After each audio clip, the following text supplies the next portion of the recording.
নমস্কার নমস্কার নমস্কার নমস্কার নমস্কার নমস্কার নমস্কার আপনাদের সবাইকে সবাইকে সবাইকে নমস্কার। আপনাদের সবাইকে অজস্র শুভকামনা জানাচ্ছে আপনাদের সৌমিত্র বসু। সবাইকে স্বাগত জানাচ্ছে আজকের এই শরণাগত অনুষ্ঠানে এবং সবাইকে শুভ সকাল জানাচ্ছে। শুভ হোক, শুভ হোক, শুভ হোক, শুভ হোক, কল্যাণ হোক, মঙ্গল হোক, সকলের ভালো হোক, সকলের ভালো হোক। সকালবেলা এই প্রার্থনা। আজকে স্বামী বিজ্ঞানানন্দের তিরোভাব দিবস। 1938 খ্রিস্টাব্দে আজকের তারিখে 25শে এপ্রিল তিনি দেহত্যাগ করেন। আর আজকে বিশ্ব ম্যালেরিয়া বিরোধী দিবস, এই 25শে এপ্রিল। ম্যালেরিয়া একটা খুব সাংঘাতিক অসুখ। আমার ছোটবেলায় খুব ম্যালেরিয়া হতো এবং তার ফলে আমি জানি যে কি কষ্ট কি কষ্ট কি কষ্ট। তো আজকে তার বিরোধী দিবস। এবারে বেণী মাধব সিংহের পঞ্জিকা অনুযায়ী আজকের দিনটার কথা বলি। আজকে 11ই বৈশাখ 1432, ইংরেজি 25শে এপ্রিল 2025, শুক্রবার। সূর্যোদয়ের সময় ভোর 5:13, সূর্যাস্তের সময় বিকেল 5:58। নক্ষত্র একেবারে ভোরবেলা পূর্ব ভাদ্রপদ, পরে উত্তর ভাদ্রপদ নক্ষত্র। আজকে জন্মে মীন রাশি, বিপ্রবর্ণ, নরগণ। শেষ রাত্রি 4:12 গতে দেবগণ। আমাদের হোয়াটসঅ্যাপে চিঠি পাঠাবার নাম্বার 9831922927। চিঠির গোড়ায় অতি অবশ্যই SG লিখতে হবে। আর সামনের বৃহস্পতিবারের যে বিষয় ঠিক করে দেওয়া আছে সেই বিষয় নিয়ে কি লিখবেন না লিখবেন ভেবে ফেলুন। বিষয় হচ্ছে নতুন বছরের প্রতিজ্ঞা। এই যে পয়লা বৈশাখ পড়লো, এই পয়লা বৈশাখ নতুন বছরে ছোটরা প্রতিজ্ঞা করে, সেই আমরা করতাম ছোটবেলায়। এখনকার ছোটরা কি করে না করে আমি জানি না, যে এই বছরটা এরকম করে কাটাবো, এই বছরে এই যে কাজগুলো করতে হবে। তা আপনার নতুন বছরের প্রতিজ্ঞাটা কি, সেইটা নিয়ে একটা 250 শব্দের চিঠি, সময় আছে, সামনের মঙ্গলবার সন্ধ্যে 6টার মধ্যে আমাদের দপ্তরে যেন পৌঁছে যায়। তাহলে আমরা বৃহস্পতিবারের শরণাগতে সেই চিঠি পড়ে শোনাতে পারবো। তাহলে এবারে বলি আজকের অনুষ্ঠান সম্পর্কে। প্রথমে পুরাণ চিরন্তন। পুরাণ চিরন্তনে জন্মেজয়ের সর্পযজ্ঞের কথা বলছি এবং সেই সর্পযজ্ঞে তক্ষককে চাই। তক্ষকের ওপর প্রতিশোধ নিতে হবে, তারপর সর্পযজ্ঞ বন্ধ করে দিতে পারি, কিন্তু তক্ষককে আগে মারতে হবে। করে যারা যজ্ঞ করছেন তাদের সমবেত প্রার্থনার ফলে তক্ষক আকাশ থেকে ঘুরতে ঘুরতে ঘুরতে ঘুরতে মাটির দিকে নামছে। এইরকম একটা অবস্থায় শেষ করেছিলাম ততদিনের শরণাগত। সেখান থেকে শুরু করব। তারপরে চলে যাব স্বামী বিবেকানন্দের রচনা থেকে পাঠ। এই পর্বে রচনার নাম আত্মার মুক্ত স্বভাব। তারপরে ঠাকুর শ্রী রামকৃষ্ণ পরমহংসদেবের কথামৃত থেকে পাঠ, স্বামী গোকুলানন্দের রচনা থেকে পাঠ, মানসিক চাপ জয় করার উপায়, আপনাদের চিঠিপত্র এবং শেষে বাইরে দূরে। 92.7 বিগ FM এ শরণাগত অনুষ্ঠান শুনতে বসেছেন। আমি আছি আপনাদের সঙ্গে, আপনাদের সৌমিত্র বসু। ফিরে আসছি পুরাণ চিরন্তন নিয়ে। পুরাণ চিরন্তন যে যারা যজ্ঞ করছেন, মন্ত্র পড়ছেন, তাদের যে মন্ত্রের জোরে তক্ষক স্বর্গচ্যুত হয়ে আকাশ থেকে ঘুরতে ঘুরতে ঘুরতে ঘুরতে ঘুরতে ঘুরতে নিচে পড়ছেন, একেবারে যজ্ঞ কুণ্ডে পড়ছেন। মানে যজ্ঞের আগুন যেখানে দাউ দাউ করে জ্বলছে সেইখানে তক্ষক এসে পড়ছেন। তো তক্ষককে এই যজ্ঞকুণ্ডে পড়তে দেখে আস্তিক বললেন যে মহারাজ জন্মেজয়, আপনি আমাকে একটি বর দিন, আমি আপনার কাছ থেকে একটি বর প্রার্থনা করছি। এর আগে আস্তিক যেভাবে জন্মেজয়ের সঙ্গে কথা বলেছেন, যেভাবে যুক্তি জাল বিস্তার করেছেন, যেভাবে এটা বুঝিয়ে দিয়েছেন যে এইভাবে সর্পযজ্ঞ করাটা ঠিক নয়, বা আমরা যদি যুক্তির দিক থেকে দেখি তাহলে বলতে পারি যে আস্তিক তিনি জন্মেজয় রাজাকে বলেছেন যে এইভাবে আপনি নাগ জাতিকে ধ্বংস করে দিচ্ছেন, এইভাবে একের পর এক নাগ যে রাজ্য বা নাগ গোষ্ঠী তাদের মেরে ফেলছেন, এইটা মহারাজ আপনি ঠিক করছেন না, এই কারণে ঠিক করছেন না, এই সমস্ত। যাই হোক, তো আস্তিক এইবার তক্ষক যখন মরতে চলেছেন সেই সময় আস্তিক তিনি একটি বর প্রার্থনা করলেন। তো সেই বরে জন্মেজয়ের সর্পযজ্ঞ বন্ধ হয়ে গেল, আগুন নিভে গেল, আর একটি সাপও জন্মেজয়ের যজ্ঞের আগুনে দগ্ধ হলো না। তক্ষক বেঁচে গেলেন এবং বাকি নাগ যারা ছিলেন তারাও সকলে বেঁচে গেলেন। ভাগবত পুরাণে এই গল্পের একটা অন্য রূপ পাওয়া যায়, সেটা আপনাদের বলি। জন্মেজয় সর্পসত্রের যাজ্ঞিক মহর্ষি অঙ্গিরার ছেলে বৃহস্পতি, তিনি যে আখ্যানটা বলছেন সেটা কি? বৃহস্পতি জন্মেজয়কে বললেন যে মহারাজ, আপনি তক্ষককে কি করে মারবেন? তক্ষক তো অমৃত পান করেছিল, অতএব তাকে তো মারা যাবে না, সে অজর, সে অমর। এবং আস্তিক প্রায় অলৌকিক দক্ষতায় তো তক্ষকে প্রাণ রক্ষা করলেন। তক্ষক যখন স্বর্গচ্যুত হয়ে আকাশ থেকে সরাসরি যজ্ঞকুণ্ডের আগুনে পড়ছেন, আস্তিক তাকে লক্ষ্য করে 3 বার বলেন, তুমি থামো, তুমি থামো, তুমি থামো, 3 বার। এবং ওই ত্রিশঙ্কুর গল্প আপনারা সকলে জানেন। তিনি স্বর্গ আর মর্তের মাঝামাঝি একটা জায়গায় দাঁড়িয়ে আছেন। আস্তিকের নির্দেশে তক্ষকও ওই স্বর্গ আর মর্তের মাঝ আকাশেই থেমে রইলে। এর আগে তো বলেছি আপনাদের যে তক্ষক একেবারে সপরিবারে একসময় হস্তিনাপুরের কাছাকাছি খাণ্ডবপ্রস্থ বা খাণ্ডব বনে বাস করতেন। তখনও ইন্দ্রপ্রস্থ তৈরি হয়নি, কারণ খাণ্ডব বন ধ্বংস হবার পর সেই ইন্দ্রপ্রস্থের জমিতেই পাণ্ডবদের প্রথম রাজধানী তৈরি হয়েছিল। সেই গল্প তো আপনাদের বলেছি। এই কথাটা উঠলো কেন, সে কথা বলবার জন্য ফিরে আসছি গানের পর। 92.7 বিগ FM এ শরণাগত অনুষ্ঠান শুনছেন। আমি আছি আপনাদের সঙ্গে, আপনাদের সৌমিত্র বসু। FM এ শরণাগত অনুষ্ঠান। তক্ষক যখন এই খাণ্ডব বন দগ্ধ করা হয় তার কথা আপনাদের বলেছি, সেটা বিস্তারিত করে বলছি না। তো তক্ষকের ছেলে অশ্বসেনের মা ছেলেকে রক্ষা করার জন্য নানারকম কৌশল করছিলেন। অর্জুন তখন তাকে হত্যা করেন। দেবরাজ ইন্দ্র অশ্বসেনকে প্রাণে বাঁচিয়েছিলেন। মহাভারতের বনপর্বে বিতস্তা নদীর ধারে কাশ্মীরে তক্ষক নাগের বসতি কথা বলা হয়েছে এবং বলা হয় যে এই যে জায়গাটা, এইখানে গেলে সমস্ত রকম পাপ ক্ষয় হয়। কলহনের লেখা একটি বই আছে, আপনারা জানেন, আমরা ছোটবেলায় ইতিহাসে পড়েছি। কলহন কাশ্মীরের, তার রাজ তরঙ্গিনী বলে একটি বই আছে। সেই রাজ তরঙ্গিনী বইয়ের থেকে বলছি যে কাশ্মীরের রাজধানী শ্রীনগরের 5 মাইল দক্ষিণ পূর্বে সিমপোর বলে একটা জায়গা আছে। সিমপোর, সেখানে জেভন বলে একটা জায়গা আছে। জেভন নামটা মনে হয় কি একটা বিদেশি ভাষা, কিন্তু একটু যদি পরখ করে দেখেন, একটু যদি খোঁচাখুচি করেন, তাহলে তার ভেতর থেকে যে নামটা বেরিয়ে আসবে সেইটা হচ্ছে জয়াবন। জয়াবন একটা সুন্দর হ্রদ,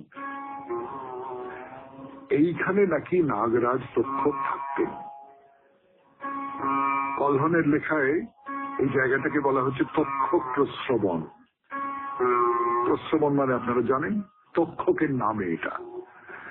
এবং প্রাচীনকালে বহু তীর্থযাত্রী এখানে আসতেন এই যে হ্রদটা, এইটাকে কেন্দ্র করে। এখানে নাকি একটা উৎসব হতো। আপনারা বুঝতেই পারছেন, এটা হচ্ছে নাগ জাতির উৎসব, নাগেদের একটা উৎসব হচ্ছে কাশ্মীরে। ইতিহাস আর পুরাণে মেশামেশি, পুরাণ চিরন্তন। আজকের মতো এখানেই শেষ হলো। এরপর একটু গান শোনাই, গানের পর স্বামী বিবেকানন্দের রচনা থেকে পাঠ, আত্মার মুক্ত স্বভাব। আমি আছি আপনাদের সঙ্গে, আপনাদের সৌমিত্র বসু। রচনা থেকে পাঠ, আত্মার মুক্ত স্বভাব। 92.7 বিগ FM এ শরণাগত অনুষ্ঠানে পড়ে শোনাচ্ছি আমি, আপনাদের সৌমিত্র বসু। আরো অনেক দার্শনিক আছেন, তাহারা মায়াবাদ স্বীকার না করিলেও তাহাদের মত মায়াবাদী ও দ্বৈতবাদীগণের মাঝামাঝি। তাহারা পরিণামবাদী।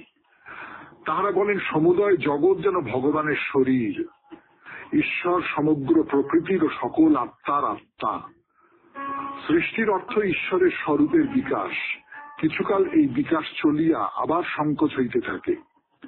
প্রত্যেক জীবাত্মার পক্ষে এই সংকোচের কারণ অসৎ কর্ম। মানুষ অসৎ কার্য করিলে তাহার আত্মার শক্তি ক্রমশ সংকুচিত হইতে থাকে, যতদিন না সে আবার সৎকর্ম করিতে আরম্ভ করে।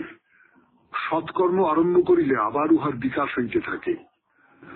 ভারতীয় এই সকল বিভিন্ন মতের ভিতর, এবং আমার মনে হয় জ্ঞাতসারে বা অজ্ঞাতসারে জগতের সকল মতের ভিতরই একটি সাধারণ ভাব দেখিতে পাওয়া যায়। আমি উহাকে মানুষের দেবত্ব বলিতে ইচ্ছা করি। জগতে এমন কোন মত নাই, এমন কোন যথার্থ ধর্ম নাই, যাহা কোনো না কোনো রূপে পৌরাণিক বা রূপক ভাবে হোক অথবা দর্শনে মার্জিত সুস্পষ্ট ভাষায় হোক এই ভাব প্রকাশ না করে যে জীবাত্মা যেই হোক অথবা ঈশ্বরের সহিত তার সম্বন্ধ যাহাই হোক, উহার স্বরূপত শুদ্ধ ও পূর্ণ। জীবাত্মার প্রকৃত স্বরূপ আনন্দ ও শক্তি, দুঃখ ও দুর্বলতা নয়। এই দুঃখ কোনরূপে তাহাতে আসিয়া পড়িয়াছে। অমার্জিত মতগুলি এই দুঃখকে মূর্তিমান, অশুভ, শয়তান বা আহরিমান বলিয়া কল্পনা ও ব্যাখ্যা করিতে পারে। অন্যান্য মত একাধারে ঈশ্বর ও শয়তান দুয়ের ভাব আরোপ করিতে পারে এবং কোনরূপ যুক্তি না দিয়াই বলিতে পারে তিনি কাহাকেও সুখী কাহাকেও বা দুঃখী করিতেছেন। আবার অপেক্ষাকৃত চিন্তাশীল ব্যক্তিগণ মায়াবাদ প্রভৃতির দ্বারা উহার ব্যাখ্যা করিবার চেষ্টা করিতে পারেন। কিন্তু একটি বিষয়ে সকল মতই অতি স্পষ্টভাবে প্রকাশিত, উহা আমাদের প্রস্তাবিত বিষয়, আত্মার মুক্ত স্বভাব। এই সকল দার্শনিক মত ও প্রণালী কেবল মনের ব্যায়াম, বুদ্ধির চালনা মাত্র। একটি মহৎ উজ্জ্বল ধারণা যাহা আমার নিকট অতি স্পষ্ট বলিয়া বোধ হয় এবং যাহা সকল দেশের ও সকল ধর্মের কুসংস্কার রাশির মধ্য দিয়া প্রকাশ পাইতেছে, তাহা এই যে মানুষ দেব স্বভাব, দেবভাবই আমাদের স্বভাব, আমরা ব্রহ্মস্বরূপ। বেদান্ত বলেন অন্য যাহা কিছু তাহা উপাধি মাত্র, কিছু যেন তাহার উপর আরোপিত হইয়াছে, কিন্তু তাহা দেবভাবের কিছুতেই বিনাশ হয় না। অতি সাধু প্রকৃতিতে যেমন অতিশয় পতিত ব্যক্তিতেও তেমনি উহা বর্তমান।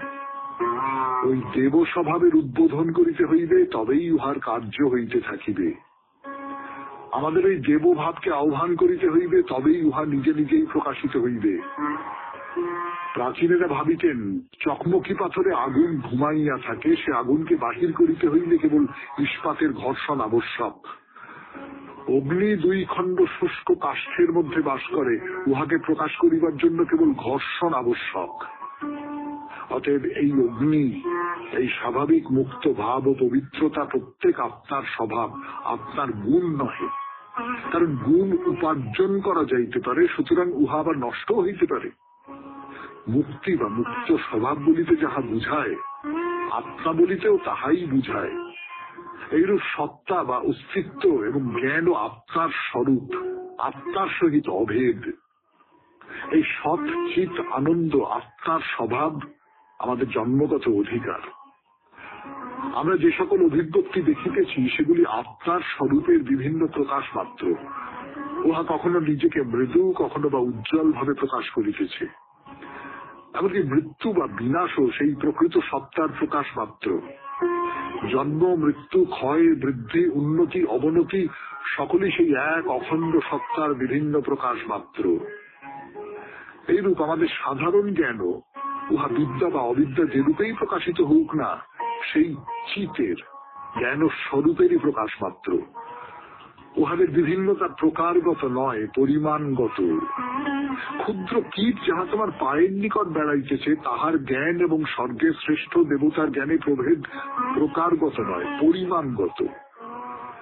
এই কারণে বৈদান্তিক মনীষীগণ নির্ভয়ে বলেন যে আমাদের জীবনে আমরা যে সকল সুখ ভোগ করি, এমনকি অতি ঘৃণিত সুখ পর্যন্ত, তা সবই আত্মার স্বরূপ, সেই এক ব্রহ্মানন্দেরই প্রকাশ মাত্র। শুনলেন স্বামী বিবেকানন্দের রচনা থেকে পাঠ। আপনার মুক্ত স্বভাব।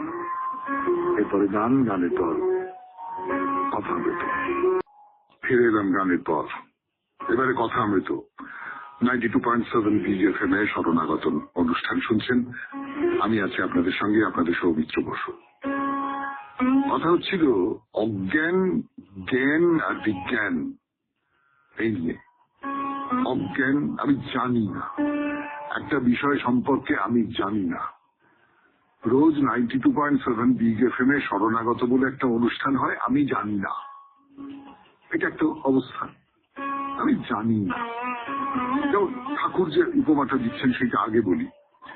বলছেন যে দুধের কথা কেবল শুনেছে সে অজ্ঞান, যে দুধ দেখেছে তার জ্ঞান হয়েছে, যে দুধ খেয়ে হৃষ্টপুষ্ট হয়েছে তার বিজ্ঞান হয়েছে।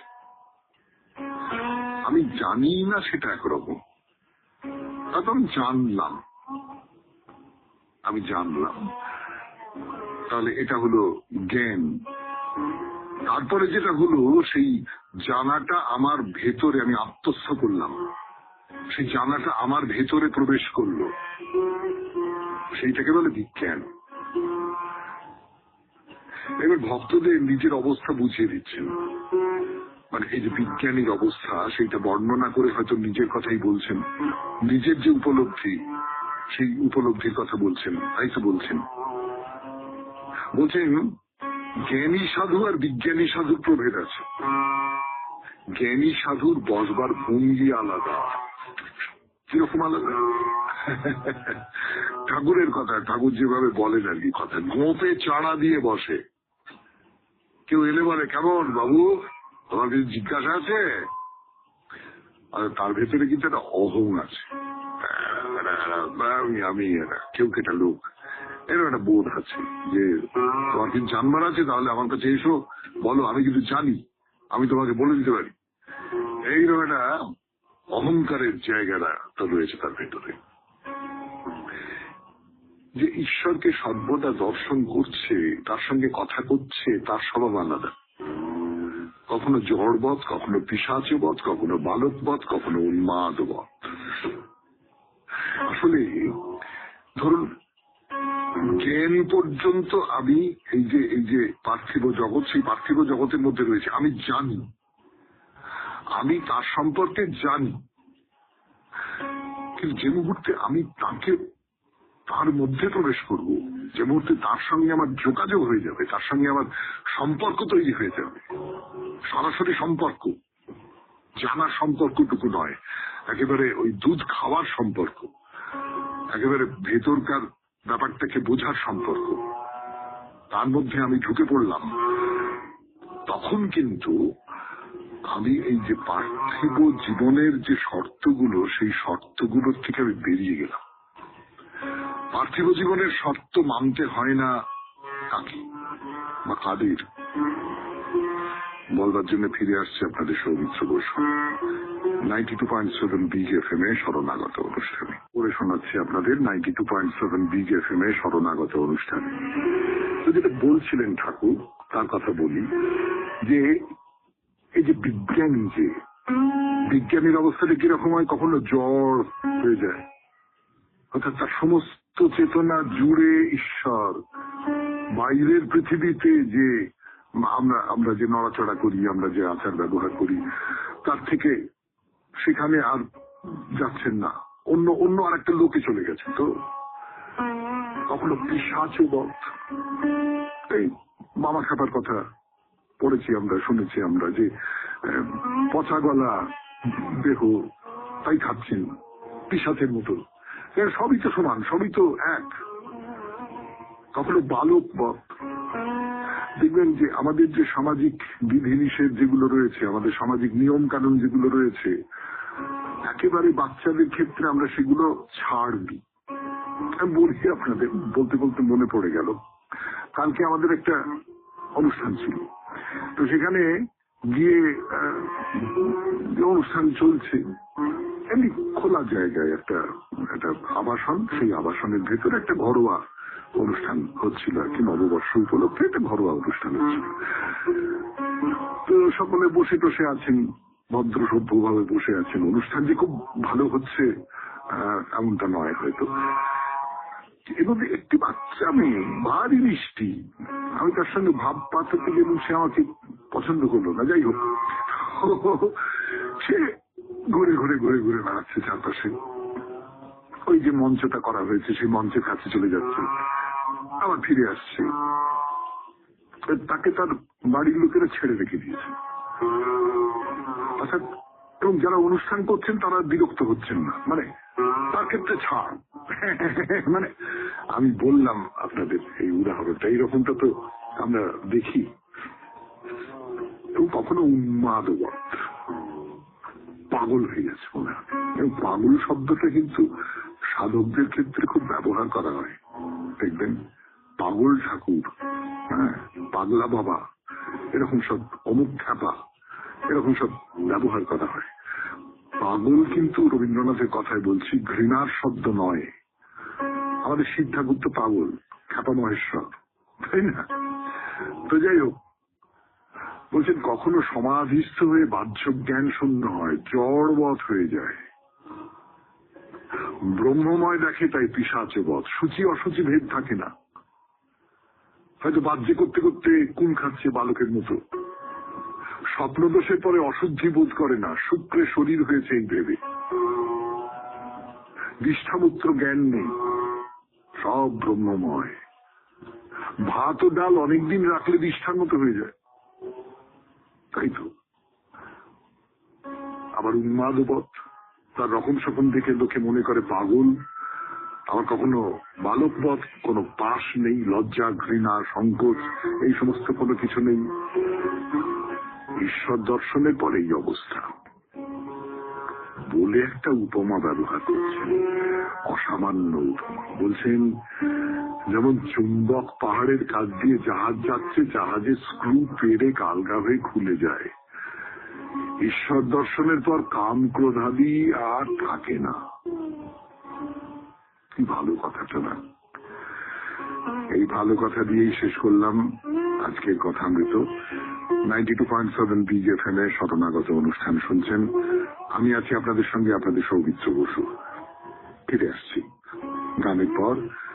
স্বামী গোকুলানন্দের রচনা থেকে পড়ে শোনাবো মানসিক চাপ জয় করার উপায়। পড়ে শোনাচ্ছি মানসিক চাপ জয় করার উপায়। এবং এই মানসিক চাপ নিরসনে আমাদের যে উচ্চতর যে মূল্যগুলো, তার ভূমিকা কি, তাই নিয়ে স্বামীজি বলছেন যে একটা তো জৈবিক কামনা বাসনা আছে, তার প্রচন্ড জোর। প্রকৃতির দেহজ কামনার প্রচন্ড জোর। কিন্তু আমি যখন একটা উচ্চতর ভাবনার মধ্যে পড়ি, তখন তার সঙ্গে এই যে জৈবিক কামনা, তার একটা লড়াই শুরু হয়ে যায়। এই যে লড়াইটা, সেই লড়াইয়ের সূত্র ধরে কতগুলো কথা বলছেন। মানসিক চাপের আরেকটি অন্যতম কারণ হচ্ছে ধর্মের অপব্যাখ্যা করা, ধর্মকে বুঝতে ভুল করা, এবং এ ব্যাপারটি ব্যাপকভাবেই প্রচলিত। যদি ধর্মের অনুশীলনে কোনো খাদ না থাকে, তবে মানসিক চাপেরও কোনো প্রশ্ন থাকবে না। যদিও আমাদের ভিত্তি পাশ্চাত্য মনস্তত্ত্ব, যে মনস্তত্ত্ব সর্বপ্রধান গুরুত্ব দেয় দৈহিক চাহিদাগুলোকে, তবু আমরা বলতে দ্বিধা করব না যে আমাদের মধ্যে দিব্য আকাঙ্ক্ষার স্থানও রয়েছে, অতি অবশ্যই আছে। প্রাচীন ঋষিরা নিজেদের জীবন থেকে, অভিজ্ঞতা থেকেই এ সত্যে উপনীত হয়েছেন। যেমন করে মনস্তত্ত্ববিদেরা তাদের তত্ত্ব সৃষ্টি করেন তাদের ব্যক্তিগত অভিজ্ঞতার ভিত্তিতেই। ঋষিদের মতে আমরা অমৃতের সন্তান, এক দিব্য অনুভূতির মহার্ঘ সম্পদ আমাদের সহজাত। এখন আপনারাই বলুন, কি করবো আমরা? আমাদের মধ্যে স্থিত দিব্য উত্তরাধিকারকেই মাথায় তুলে নেব, নাকি জৈবিক আকাঙ্ক্ষার পাঁকের মধ্যে পড়ে নিয়তই হাবুডুবু খাবো? যদি আপনি সত্যি করে ধর্মকে বোঝেন, তবে জানবেন যে ধর্ম কখনো আমাদের আকাঙ্ক্ষাকে দমন করতে বলে না। আকাঙ্ক্ষাকে দমন করতে বলে যে ধর্ম, তা কখনোই সত্যিকারের ধর্ম নয়। এখানে আমার একটি ঘটনার কথা বলতে ইচ্ছে করছে, যেখানে দেখি একই রকম একটি সমস্যা নিয়ে শ্রী রামকৃষ্ণের কাছে হাজির হয়েছেন তার অন্যতম পার্ষদ হরি মহারাজ, পরে যার নাম হয়েছিল স্বামী তুরীয়ানন্দ। হরি মহারাজ তখনও পুরোদস্ত সন্ন্যাসী হননি। তিনি তখন সবেমাত্র দক্ষিণেশ্বর কালী মন্দিরে শ্রীরামকৃষ্ণের কাছে যাতায়াত শুরু করেছেন। যুবক হরি মহারাজ সেই সময় এক তীব্র মানসিক চাপের শিকার হয়েছিলেন। এই মহান সন্ন্যাসীর মহত্বের একটা বড় লক্ষণ ছিল এই যে তিনি খুব খোলামেলা স্বভাবের ছিলেন। মনের কথা স্পষ্টভাবে ব্যক্ত করতে তার দ্বিধা ছিল না।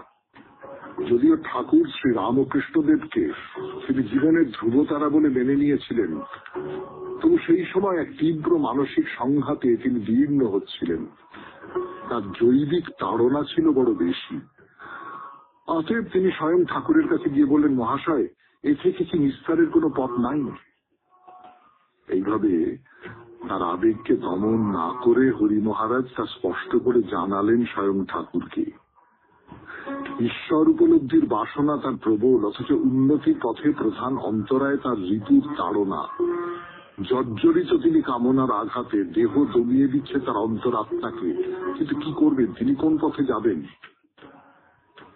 শ্রীরামকৃষ্ণ তার প্রশ্ন শুনে বললেন, এ তো যাওয়া নয় রে, বরং এর মোড় ফিরিয়ে দে।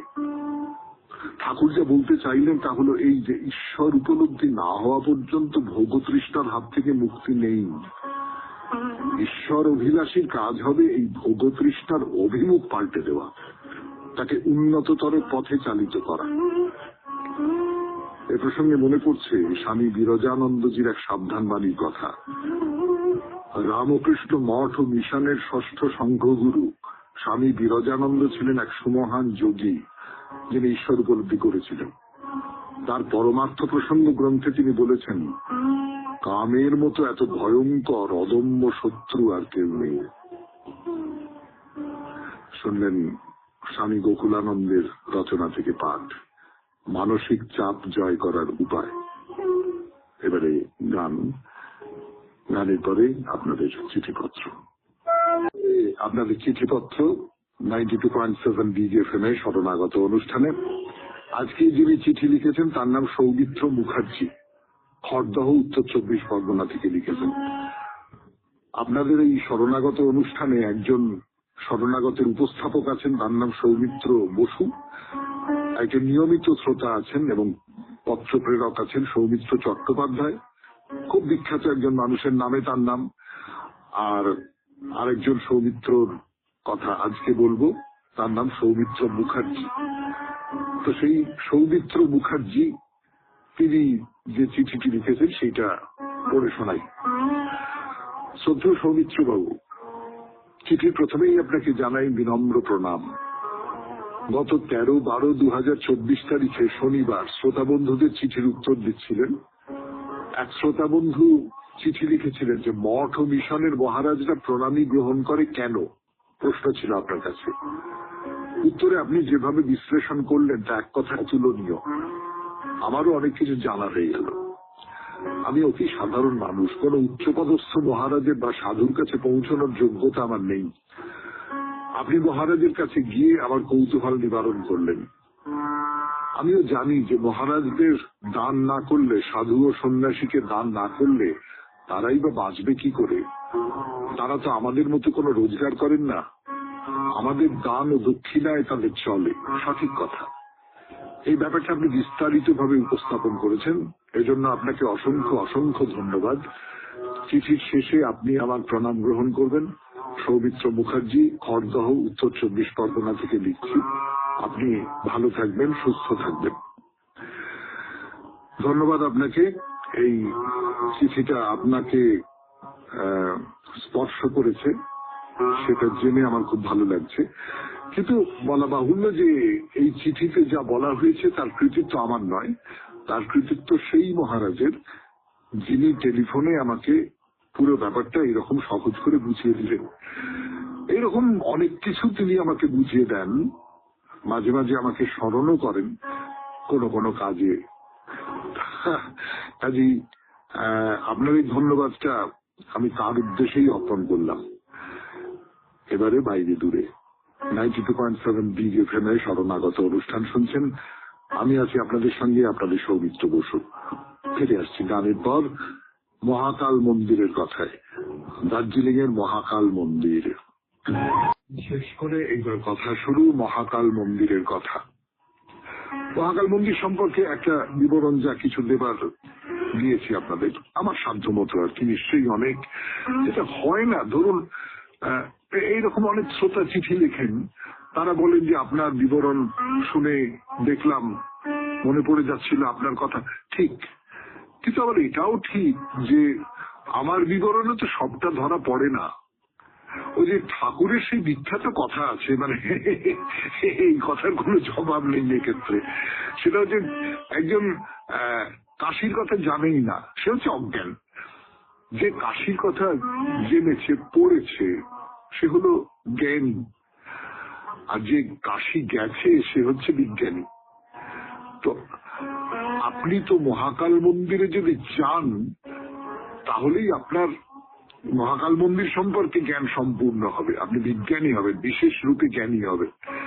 তার আগে পর্যন্ত আমি যে কথাগুলো বলছি সেই কথাটা শুনে আপনার একরকম করে একটা ধারণা তৈরি হচ্ছে মাত্র, তার চেয়ে বেশি তো আর কিছু নয়, তার চেয়ে বেশি কিছু করার ক্ষমতা আমার নেই।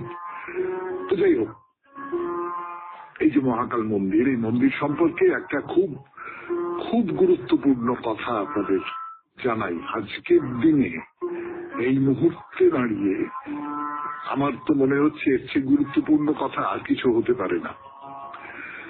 মন্দিরের ভেতরটা বলছি আপনাদের, যে এই যে মহাকালের মন্দির, তার ভেতরে বুদ্ধদেবের নানান রকম মূর্তি রাখা রয়েছে, আর সেই সঙ্গে আছে নানান রকম হিন্দুদের মূর্তি, মানে হিন্দু দেব দেবীর মূর্তি, এবং একই সঙ্গে একজন হিন্দু পুরোহিত এবং একজন বৌদ্ধ লামা, তারা একই সঙ্গে এই দুই দেবতার পুজো করেন। একই সঙ্গে দুজনে দুপাশে বসে আছেন এবং তাদের কাজ করছেন। একটা আশ্চর্য ব্যাপার না? মানে যাদের আমরা দুই ধর্মের দেবতা বলে মনে করি, আজকের এই প্রবল ভেদাভেদের পৃথিবীতে ধর্ম নিয়ে যখন মানুষ একেবারে উগ্র হয়ে উঠে দাঁত সানাচ্ছে, আক্রমণ সানাচ্ছে, সেই পৃথিবীতে দাঁড়িয়ে এইরকম একটা নিদর্শন আমাদের এই বাংলার মধ্যে রয়েছে, আমরা হয়তো খেয়াল করি না, কতটুকু জানি আমরা। তো এইটা আপনাদের খুব বলবার ইচ্ছে হলো, বলতে চাইলাম। আর একটা খুব বলবার মতন কথা বলি আপনাদের, এই মন্দির ঘিরে অনেকগুলো কি বলবো, মানে ঠিক কোন শব্দটা বললে ঠিক ঠিক বোঝাবে আমি জানি না, ছাউনি শব্দটা প্রায় বলতে পারি, মানে ছোট্ট ছোট্ট ছোট্ট ছোট্ট কতকগুলো স্ট্রাকচার, ছোট্ট ছোট্ট কতকগুলো ঘরের মতন করে দেওয়া হয়েছে, এবং প্রত্যেকটি ছাউনিতে একটি করে ছোট শিবলিঙ্গ অধিষ্ঠান করছেন এই মন্দিরকে ঘিরে।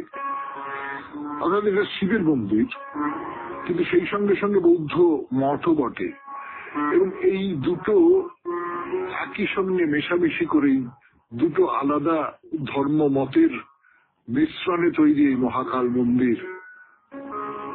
যেমন শিবের অনেকগুলো ছোট ছোট ছোট ছোট মন্দিরের মতন আছে, যাকে ছাউনি বলছি আমি, সেই সঙ্গে সঙ্গে এখানে অনেকগুলো ধর্মচক্র আছে। ধর্মচক্র বৌদ্ধ মঠে যেটা আমরা দেখতে পাই, ওই একটা দাঁড় করানো লাটাইয়ের মতন দেখতে হয় না, তাতে সমস্ত মন্ত্র লেখা থাকে, তো সেগুলো যদি ঘুরিয়ে দেওয়া যায় তাহলে খুব আনন্দ হয়। তো সেই রকম অনেকগুলো রয়েছে পরপর পরপর। যেহেতু অনেকখানি জায়গা জুড়ে এই মন্দির, হাঁটতে হাঁটতে ক্লান্ত তো হয়ে পড়তে পারেন, বসবার অনেকগুলো জায়গা রয়েছে, বিশ্রাম নেবার, চিন্তা করবেন না। মহাকাল মন্দির এখানেই শেষ, মন্দির দর্শন হয়ে গেল, কিন্তু বাইরে দূরে তো শেষ হতে পারে না, ফিরে আসছে গানের পর 92.7 BGFM শরণাগত অনুষ্ঠানে। 92.7 BGFM শরণাগত অনুষ্ঠানে মহাকাল মন্দির তো দেখা হলো, এইবারে আমরা একটা গুহার দিকে যাব। এই গুহার নাম হলো মহাকাল গুহা, অর্থাৎ মহাকাল মন্দিরের সংলগ্ন মহাকাল গুহা। ওই মহাকাল মন্দিরের সামনে থেকে একটা সরু সিঁড়ি নেমে গেছেন, এবং সেই সিঁড়ির যে পথটা, সেই পথটা কিন্তু খুব খুব সুন্দর এবং খুব মানুষের নির্মাণ আছে তার মধ্যে, মানে প্রকৃতির ওপর ছেড়ে দেওয়া হয়। নানান রঙের সমস্ত টাইলস দিয়ে বাঁধানো, আর যেমন পাহাড়ি রাস্তা হয়, এক পাশে খাদ নেমে গেছে, অন্য পাশে পাহাড় উঠে গেছে। এই খাদ এবং পাহাড়ের থেকে সিঁড়িটাকে আলাদা করে রাখা হয়েছে লোহার রেলিং দিয়ে।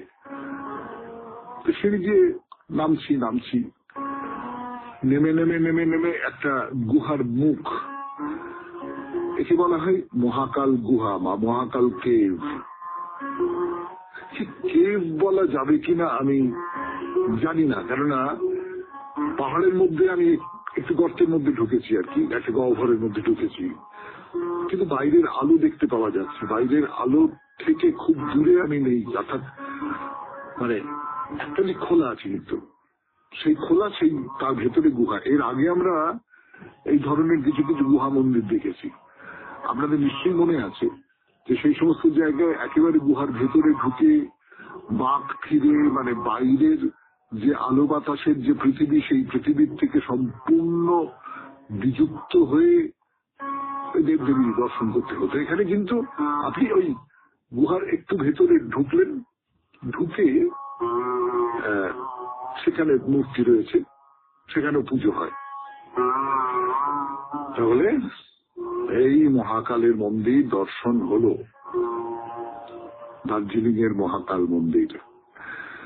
এরপরে দেখা যাক অন্য কোন ধর্মস্থানে যাওয়া যায়। মানে খুব বেশি দূর যেতে হবে না, এই দার্জিলিং এর মধ্যেই আরো মন্দির আছে। তার মধ্যে যে মন্দিরটিতে আমরা যাব, সে মন্দিরটা, এই মহাকাল মন্দির যেমন দার্জিলিং এর একেবারে কেন্দ্রস্থল, ম্যাল থেকে খানিকটা দূরে, অল্পই খানিকটা দূরে, তেমনি করে আমরা এখন যে মন্দিরে যাব সেই মন্দিরটি দার্জিলিং এর খুব কেন্দ্রীয় একটা জায়গা, মানে খুব কেন্দ্রীয় একটা পর্যটনের জায়গা, তার খুব কাছাকাছি। তার কথা বলবো, কিন্তু আজকে আর নয়, আবার পরের দিন, অর্থাৎ কালকে তো শনিবার, পরশু রবিবার, তারপরে সেই সোমবারে বলবো নতুন এক মন্দিরের কথা দার্জিলিং এ। আজকের মধ্যে তাহলে শেষ করি। শরণাগত আমাদের হোয়াটসঅ্যাপে চিঠি পাঠাবার নাম্বার 9831922927। চিঠির গোড়ায় অতি অবশ্যই SG লিখতে হবে। আর যে কথাটা বলবার সেটা হচ্ছে যে সামনের বৃহস্পতিবারে আপনাদের চিঠির বিষয় নতুন বছরের প্রতিজ্ঞা। নতুন বছরে কি কি কাজ করে ফেলতে হবে, কি কি প্রতিজ্ঞা করলেন আপনি, তাই নিয়ে একটা 250 শব্দের মধ্যে চিঠি আগামী মঙ্গলবার সন্ধ্যে 6টার ভেতর আমাদের দপ্তরে পৌঁছে যাওয়া চাই। এবারে কবিতা, রবীন্দ্রনাথের কবিতা। কবিতার নাম হারিয়ে যাওয়া। ছোট্ট আমার মেয়ে সঙ্গিনীদের ডাক শুনতে পেয়ে সিঁড়ি দিয়ে নিচের তলায় যাচ্ছিল সে নেমে, অন্ধকার ভয়ে ভয়ে থেমে থেমে। হাতে ছিল প্রদীপ খানি, আঁচল দিয়ে আড়াল করে চলছিল সাবধানী। আমি ছিলাম ছাতে, তারায় ভরা চৈত্র মাসের রাতে। হঠাৎ মেয়ের কান্না শুনে উঠে দেখতে গেলেন ছুটে। সিঁড়ির মধ্যে যেতে যেতে প্রদীপটা তো নিভে গেছে বাতাসেতে। শুধাই তারে, কি হয়েছে বামি? সে কেঁদে কয়, নিচে থেকে হারিয়ে গেছি আমি। তারায় ভরা চৈত্র মাসের রাতে ফিরে গিয়ে ছাতে মনে হলো আকাশ কানে চেয়ে আমার বামির মতোই যেন অমনিকে এক মেয়ে নীলাম্বরের আঁচলখানি ঘিরে দীপশিখাটি বাঁচিয়ে একা চলছে ধীরে ধীরে।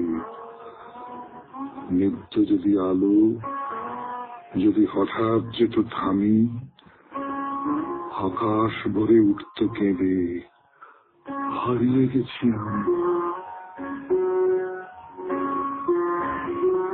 খুব ভালো থাকবেন, আনন্দে থাকবেন। নমস্কার। নমস্কার নমস্কার নমস্কার নমস্কার নমস্কার নমস্কার নমস্কার আপনাদের সবাইকে সবাইকে সবাইকে নমস্কার। আপনাদের সবাইকে অজস্র শুভকামনা জানাচ্ছে আপনাদের সৌমিত্র বসু। সবাইকে স্বাগত জানাচ্ছে আজকের এই শরণাগত অনুষ্ঠানে এবং সবাইকে শুভ সকাল।